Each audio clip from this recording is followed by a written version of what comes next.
안녕하세요. 드디어 처음으로 양윤선 홀에 와본 양윤선입니다.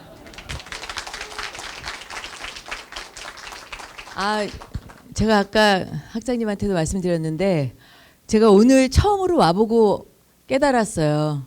제가 이제 사업한 지 한 20년 되는데 지금까지 했던 어떤 투자보다 제가 수지 맞았다는 걸 깨달았어요. 사실 제가 이제 예전에 어떤 목적을 특정하지 않고 학교에 약간 아주 조금 기부한 적이 있는데 어느 날 갑자기 정말 믿지 않으시겠지만 이 홀을 붙여주셨더라고요. 근데 제가 얼마나 민망해요. 자기 이름이 붙은 홀이 있다는 거 너무 민망하고 좀 창피해서 제가 못 와봤습니다. 근데 오늘 와보고 나니까 왜 수지를 맞았냐면 이 융합관을 제가 지어준 걸로 많은 분들이 생각하더라고요. 그래서 제가 사업을 헛했다. 헛하고 지금 제가 학교에다가 조금 마음을 표시한 것이 제가 사업하는 동안 제일 잘한 일이다. 그렇게 느꼈습니다.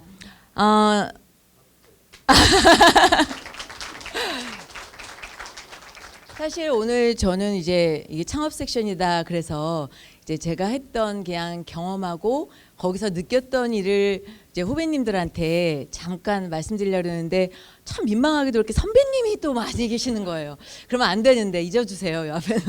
근데 시간이 이게 제가 이게 짧게 할당을 받았기 때문에 뭐 많은 얘기를 하자면 끝이 없을 것 같고요. 그냥 제가 느낀 점을 중심으로 그냥 후배님들한테 하고 싶은 얘기를 좀 하겠습니다. 저 한 절반 정도 산 것 같은데 제가 37살에 창업했어요. 그러다 보니까 이제 공부 좀 하고 의사 생활 한 12년 하고 지금은 이제 창업한 지 한 20년째, 그러니까 19년 돼서 이제는 기업인으로 산 게 조금 오래됐는데요. 가장 큰 차이점, 그러니까 전문직 의사로서 이제 병원에서 생활했던 거와 가장 큰 차이점은 병원에서 이제 교수하고 전문직 할 때는 뭔가 이렇게 제가 막 다이나믹하지는 않지만 어느 날 갑자기 성과가 착 나오진 않지만 차근차근 제가 조금씩 성장한다. 그 대신 뭐 그렇게 큰 물결도 없고 조용히 성장한다. 이제 그런 느낌을 좀 받았던 것 같아요. 가장 큰 차이점은 기업을 하면서는 벤처를 창업하고 나서는 그냥 롤러코스터예요. 뭐 어떤 차근차근한 성장이라기보다는 지금 20년 된 이 시점에서도 언제 어떻게 될지 모르는 항상 성공과 실패가 왔다 갔다 롤러코스터를 타고 있는데요.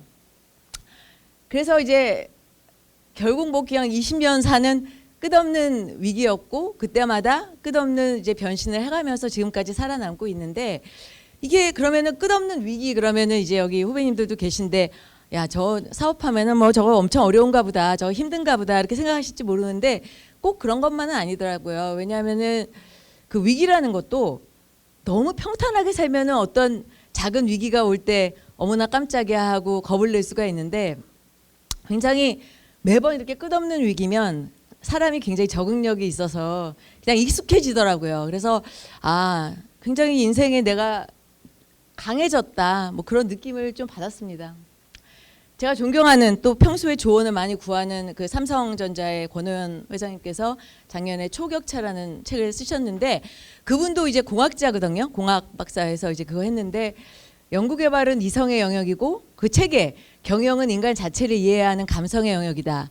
저는 이 말이 너무 공감이 됐어요. 제 경험에 의해서. 그래서 제가 공부를 했던 어떤 이성적인 것, 과학의 세계가 아니라 이 기업 경영을 하는 것, 창업을 하는 거는 감성의 영역이고 굉장히 예술과 같다. 과학보다는 약간 예술과 같다. 이제 그렇게 느꼈는데요.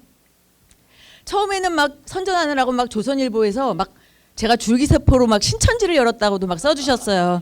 근데 언론이 참 냉랭해서 이렇게 막 띄워주다가 조금만 또 잘못하면은 한없이 또 꼬라박기 때문에 아무 소용이 없더라고요.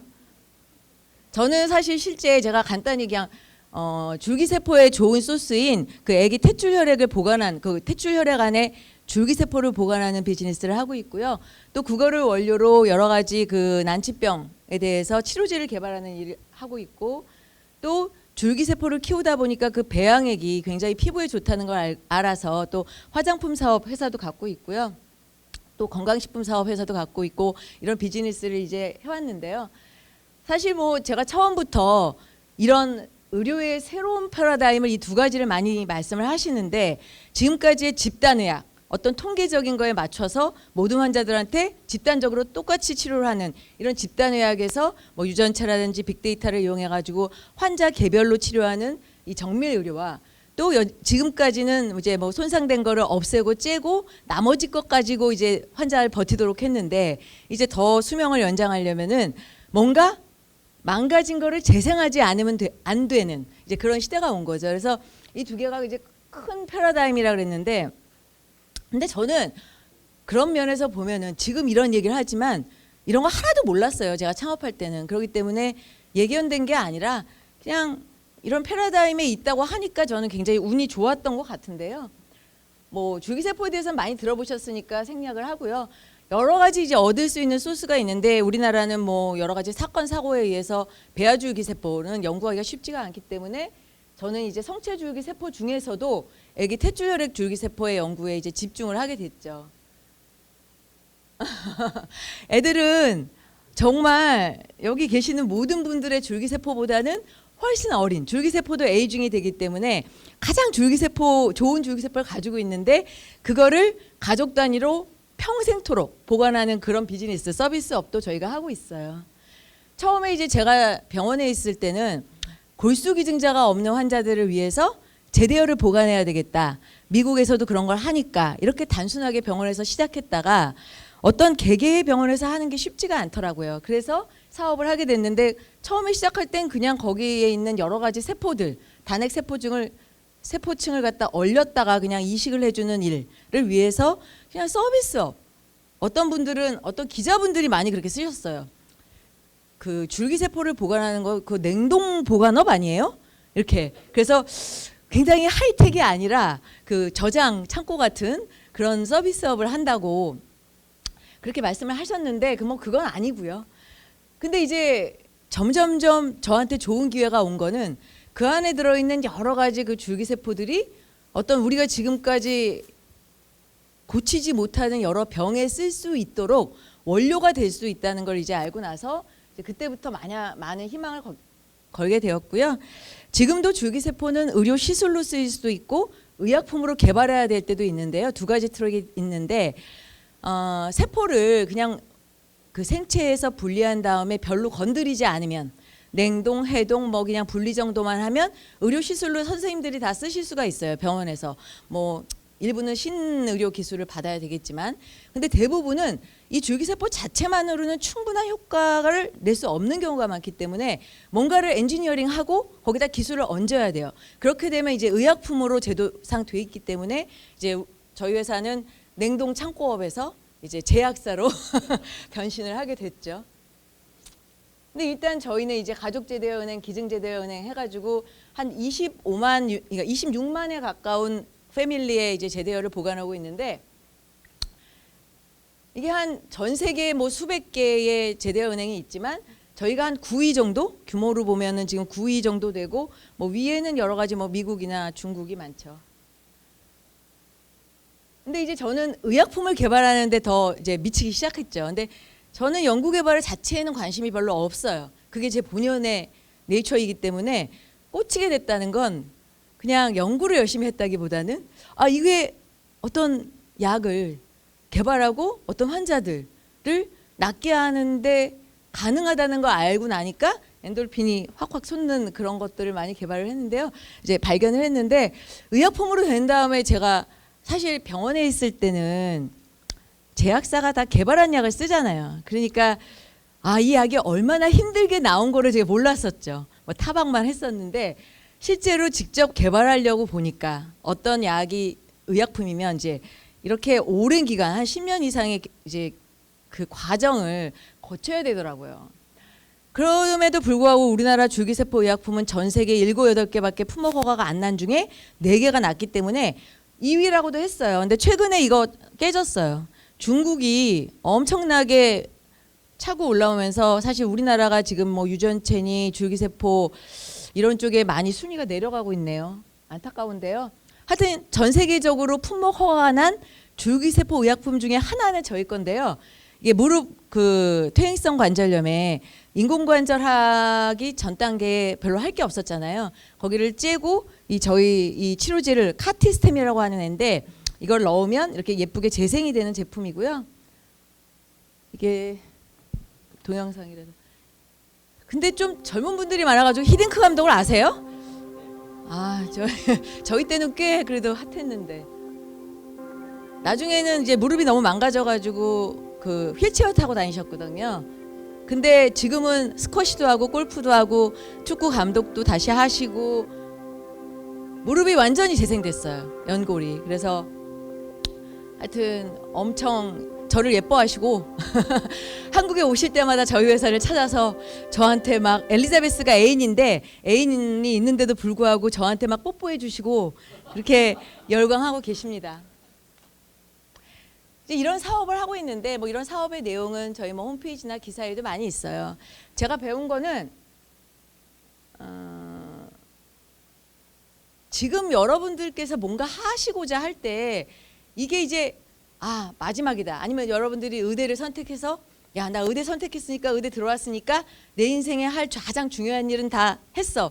이렇게 혹시 생각하실지도 모르는데 그렇지가 않더라고요. 이렇게 하다 보니까 많은 선택의 기회가 있는데요. 그래서 저는 깨달은 게 뭐냐면 너무 어떤 선택이나 뭔가 시작이나 뭔가를 해보고 싶은 걸 할 때 너무 비장할 필요는 없다. 제가 느낀 거는 너무 심각할 필요는 없다. 왜냐하면 너무 비장하게 심각하게 모든 계획을 모든 변수를 고려해도 그렇게 되지 않는다라는 걸 깨달은 것 같아요. 사업을 할 때. 병원에 있을 때 솔직히 조금 약간 오만했던 것 같은데 사업을 하면서 그게 다 깨졌고요. 결국 계획대로 사라지지 않기 때문에 그럼 뭐가 제일 중요할까? 제가 각각의 선택의 순간에 뭐가 제일 중요할까? 그거는 계획이 아니라 선택의 기준인 것 같았어요. 제 생각에는. 그래서 그러면 그 선택의 기준을 어디 둬야 되느냐? 저는 남이 내 선택을 해줄 것도 아니고 남이 쳐다보는 그 인생에 맞춰서 제 인생을 살아줄 것도 아니기 때문에 각각 다르잖아요. 우리는 다 다르게 생겼는데 의대에 들어왔다는 걸로 다 집단화 되나요? 일반화 되나요? 안 되잖아요. 근데 많은 분들이 의대생들은 이래, 특히 서울대 의대생들은 이래, 뭐 이런 말들을 많이 하는데 우리 개개인은 다 다르다는 생각이 들었어요. 그래서 저도 달랐어요. 저는 사실은 학생 때 성적이 꽤 잘 나왔어요. 왜냐하면 저는 정말 제가 깨달은 첫 번째가 고등학교 때 이과를 선택했는데 제가 갈 수 있는 데가 의대밖에 없다는 걸 알았어요. 왜냐하면 전 수학적인 거 물리적인 거 너무 싫어해요. 물리 수학. 그리고 공대 뭐 무슨 그런 거는 너무 싫어하더라고요. 제가 잘할 수 있는 게 뭐지 봤더니 단순 암기, 무식한 단순 암기. 그래서 그거를 이렇게 통합해서 그냥 갖고 있는 거. 이걸 잘하더라고요. 그거를 활용할 수 있는 데가 의대라는 생각을 해서 의대를 들어왔고 근데 이제 막연히 의대를 들어오니까 다 성적이 좋으면 내과 가야 되고 뭐 해 가야 되고 저희 때만 해도 이제 그래요. 요새는 뭐 또 다른 과겠죠. 뭐 피부과인지 이비인후과인지 안과인지 뭐 이렇게 하겠죠. 근데 저는 인턴을 돌면서 그런 기준은 제 기준이 아니었어요. 근데 인턴을 돌면서 제 본연의 모습을 깨달았죠. 저는 당직도 쓰기 싫어하고 저는 제 생활이 있어야 되고 그다음에 환자와 보호자와 너무 이 감정이입이 잘 돼서 괴롭고 그걸 깨닫는 순간 저는 가차없이 진단검사의학과를 선택했어요. 당직 없고 너무너무 즐겁고 부담 없으면서도 하는. 그리고 이제 병원을 가서 좀 일을 하다 보니까 제가 창업할 즈음에 깨달은 수년 동안 10몇 년 동안 의사 생활을 하면서 깨달은 건 저는 정말 연구를 깊게 진득에 앉아서 연구를 성실하게 하는 거에는 재주가 없다. 저는 싸돌아다니고 사람 만나고 막 세상 막 얘기 듣고 하는 걸 관심이 있다. 새로운 사람 만나는 거, 새로운 일 듣는 거 관심 있다는 걸 깨닫고 그 루틴 일, 매일 어떤 자리를 지켜야 되는 루틴 일을 굉장히 못 견뎌하는 저를 이제 깨닫게 된 거죠. 그런 순간 재수 좋게 뭐 선배들이 이제 창업을 하는데 저를 껴줬어요. 근데 선배들이 다 의사였죠, 동문. 근데 다 뭐라 그러냐면 창업은 하자고 계획은 다 하고 뭐 펀딩도 받았는데 CEO나 CTO로 갈 사람이 필요하다는 거예요. 투자한 사람들이 그래도 너네 창업자 의사 중에 한 명은 나가야 된다는 거예요. 그럼 당연히 저죠. 뛰쳐나가고 싶은. 그러니까 근데 저는 그냥 모든 선택의 기준을 그냥 그때그때 제가 진짜 뭘 좋아하고 잘할 수 있을까에 포커스를 맞췄기 때문에 그게 병원이어야 되는지 뭐 사업체 그러니까 기업이라는 환경이 어떤지 그런 거에 대해서는 좀 생각을 안 했기 때문에 그런 무모함으로 저는 창업할 수 있었던 것 같습니다. 그래서 저는 제 선택의 기준은 각자의 본연의 모습을 안다는 것은 쉽지 않다는 걸 저도 깨닫게 됐어요. 하지만 깊이 나를 알고 하는 노력을 하는 시간을 갖는 거는 굉장히 중요하고 어른이 돼서도 평생 50, 60이 돼서도 굉장히 중요하다. 왜냐? 50이 돼서도 또 기회가 오고 지금 저는 이제 60을 바라보는데도 또 저한테 새로운 기회가 오더라고요. 어떤 새로운 기회가 오는데 그때는 여전히 바뀌었을지 모르지만 제 본연의 모습이 제일 중요하기 때문에 그걸 쳐다보려고 노력하고 있고요. 당연히 그 기준에 도대체 뭘 하고 싶은 건지 아까 뭐 이제 오늘 창업경진대회 하셨다 그랬는데요. 창업경진대회의 그 목적이 어떤 기술이나 아이디어가 있는데 내가 이거를 상용화해 보겠다. 이거는 꿈이 아니에요. 그건 비전이 될 수가 없어요. 그걸로 인해서 사람들한테 우리 여기 옆에 있는 사람들한테 환자들한테 무슨 가치를 줄 수 있느냐. 내가 어떤 세상을 꿈꾸기 때문에 이렇게 열정이 생기고 흥미로운 거지. 이게 꿈이지 어떤 기술을 상용화시키겠다. 이런 창업 그 기술 창업은 저는 사실 별로 권유하지 않습니다. 그건 별로 예. 그다음에 이제 또 제 시간 넘었는데 어떡하지? 하여튼 이건 너무 중요한 건데요. 저는 늘 인간관계가 가장 늘 중요하다 하는 거를 제일 깨달았던 거죠. 제가 이제 여러 가지 뭐 실패도 많았지만 그 대신 운이 있었다면 저는 8대2 원칙을 되게 좋아해요. 그냥 숫자를 좋아해요. 어떤 10가지 일이 닥쳤을 때 2가지 정도만 서로 힘을 합쳐서 머리를 합쳐서 능력으로 해결할 수 있는 정도일 거라고 생각하고요. 나머지 8개는 80%는 다 여러분들이 지금 만나고 있는 과거에 만났던 사람들이 도움을 줘서 힘을 합쳐서 했다는 건데 저는 진짜 그랬어요. 저도 위기가 많이 왔어요. 저는 2000년도에 창업할 때부터 창업할 때 모은 13억 그때는 지금의 130억이나 똑같은 돈이었던 것 같은데 그걸 다 사기당했어요. 그거를 완전히 날렸어요. 그때 CEO를 맡기로 한 친구가 갖고 이제 날렸어요. 그래서 제가 CTO를 하기로 했다가 기술만 맡기로 했다가 할 수 없이 CEO가 됐거든요. 그때부터 시작해가지고 투자 못 받고 코스타 상장 안 되고 황우석 박사 사태 저희 어렵게 상장했는데 상장한 지 몇 개월 만에 황우석 박사 사태 터지니까 줄기세포 업체들 다 난리 나고 최근에도 뭐 여러 가지 사태들이 있었는데요. 저는 10대 2도 아닌 것 같아요. 아니, 그러니까 8대 2도 아닌 것 같아요. 저는 그냥 모든 게 제가 아는 사람들한테 비비고 알고 해서 도와주셔가지고 그 모든 위기를 이제 했는데 제가 그래서 이제 고민을 하게 됐죠. 제 평생의 고민인데요. 이게 혼자 사는 게 아니고 난 사회적 동물이고 딴 사람과 살아야 되는데 다 이런 좋은 항목들은 다 저의 머리에 있더라고요. 근데 뭐가 없냐면 실천. 제가 실천할 수 있는 팁을 결정하고 지키는 게 굉장히 중요한 일이라는 걸 알았어요. 그중에 첫째는 저는 나눔이라고 생각하고 여기서도 또 10대 2가 나오는데요. 저는 어떻게 하냐면 실천 강령이 필요하기 때문에 나누고 싶지만 어떻게 생각하냐면 나 나중에 좀 번 다음에 아니면 나 조금 덜 바빠진 다음에 이렇게 보통 생각을 하게 되더라고요. 그래서 저는 10-2는 8이 아니라 12가 되기 때문에 나는 사업가로서 빨리 내야 된다. 그래서 저는 매년 어떻게 쓰냐면 제가 매년 번 거에 20%는 저를 아닌 남을 위해서 내놓습니다. 일단 그게 꼭 돈이 됐건 뭐가 됐건 하지만 저는 사업가니까 일단 돈을 내놓는데요. 지금 올해 그래서 매년 모니터링을 해요. 제가 올해 얼마를 내가 아닌 축적하지 않고 썼는지. 근데 올해 제가 오기 전에 해봤더니 27.7%더라고요. 제가 한 거예요. 그러니까 그런 식으로 어떤 행동 강령을 모니터링할 때 굉장히 우리가 이제 잘 못하고 있던 마음은 있으나 못하고 있던 거를 행동하게 된다는 걸 알았고요. 나머지 것들도 다 그런 얘기들입니다. 제가 굉장히 이제 살면서 인간관계가 잘해야 된다. 좀 실수를 안 하고 좋게 살아야 된다 해서 제가 이제 중요하다고 여겼던 거에서 이렇게 행동 강령을 하는 거죠. 그중에 제가 되게 도움받았던 거가 조언 구하기입니다.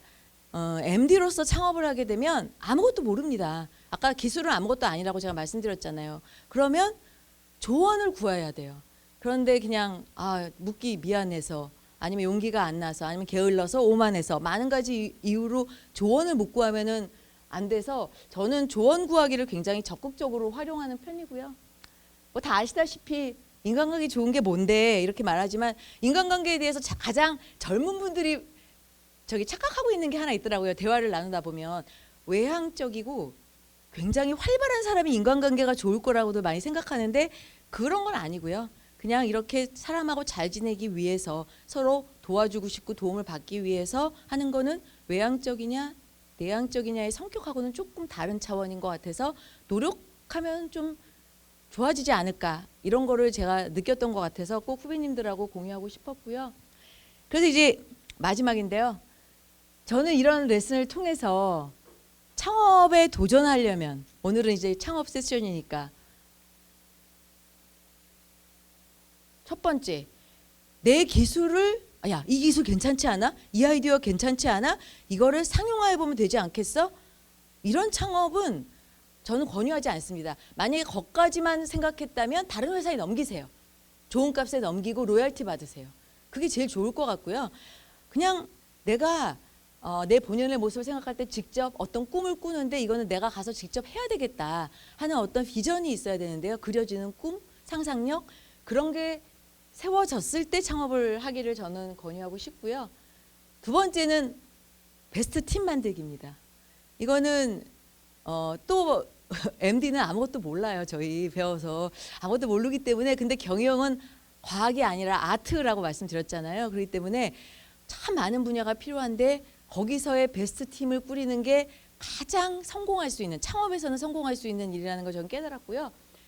전략적으로 말하자면 가장 최악은 실패를 피하려는 전략을 세우는 게 가장 이거는 불가능한 일이기 때문에 헛짓만 하는 거고요.